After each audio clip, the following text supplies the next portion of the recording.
दोस्तों, बिहार की राजनीति उबाल पर है। कहीं कुछ तो कहीं कुछ बातें चल रही हैं। इसी बीच चाचा कल सुबह की फ्लाइट पकड़ लिए दिल्ली के लिए।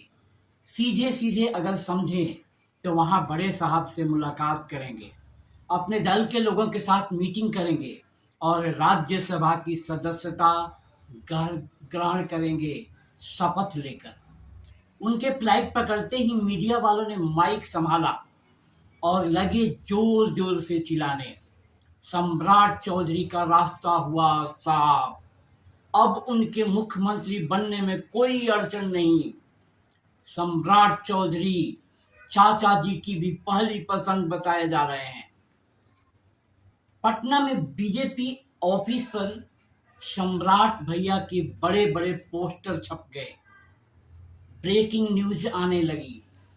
माहौल ऐसा बना दिया गया जैसे अब बस शपथ लेना बाकी है। लेकिन दोस्तों, राजनीति में जो दिखता है वही सच हो यह जरूरी नहीं होता। सम्राट चौधरी और वो दूसरे वाले उप मुख्यमंत्री भी फ्लाइट पकड़ने चल दिए। कहा गया दिल्ली से बुलावा आया है, लेकिन ये क्या, शाम होते होते मामला ही बदल गया। बीजेपी की ऑफिस से वही सम्राट भैया के बड़े बड़े पोस्टर बीजेपी के कार्यकर्ताओं ने ही फाड़ दिया। अब सवाल उठता है, आखिर ये हुआ क्या? तो फिर तो फिर क्या हो सकता है? क्या चाचा जी ने एक मजे हुए अखाड़े के पहलवान की तरह अंतिम दांव खेल दिया और बीजेपी चारों खाने चित हो गई? या फिर ये सारे के सारे बिहार के दिग्गज गुजराती जोड़ी से मुख्यमंत्री के नाम की पर्ची लेने गए हैं? क्योंकि बीजेपी में बहुत दिनों से यही प्रचलन में है, फैसले दिल्ली में होते हैं और लागू राज्य में। खैर जो भी हो, अब मेरी राजनीतिक पंडिताई भी सुन लीजिए। सुनने में आया है कि एनडीए की मीटिंग बिहार में 14 अप्रैल को निर्धारित है, जिसमें मुख्यमंत्री का चुनाव होगा। एक खास दिन, बाबा साहब का जन्मदिन, डॉक्टर भीमराव अंबेडकर।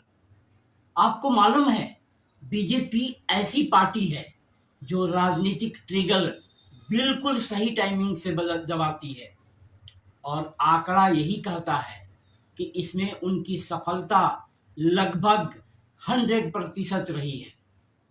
अब बाबा साहब को अक्सर दलितों के नेता के रूप में प्रस्तुत किया जाता है, जबकि सच्चाई यह है कि वो सबके नेता हैं, वो सबके लिए काम किए हैं। लेकिन कुछ खास लोगों द्वारा इस तरह से प्रचारित किया गया है कि उनकी छवि सीमित कर दी गई। दोस्तों, सालों से बीजेपी बिना नीतीश के, यानी ओबीसी, ईबीसी, एससी, एसटी के मजबूत समीकरण के बिना बिहार में कुछ खास कर नहीं पा रही है। यही बिहार की सियासत की असली गणित है। अगर मेरी सोच के अनुसार बीजेपी किसी दलित को मुख्यमंत्री बना देती है तो यह उनका मास्टर स्ट्रोक होगा। इससे क्या होगा? वो बिहार में अपनी जमीन मजबूत कर लेगी, सामाजिक समीकरण को बदल देगी और आने वाले चुनावों में बढ़त बना लेगी। और सबसे बड़ी बात, राम विलास जी के लाल की ब्लैकमेलिंग से भी हमेशा के लिए निजात मिल सकती है। दोस्तों, राजनीति सिर्फ कुर्सी की लड़ाई नहीं होती, यह सामाजिक समीकरण, भावनाओं और टाइमिंग का खेल है।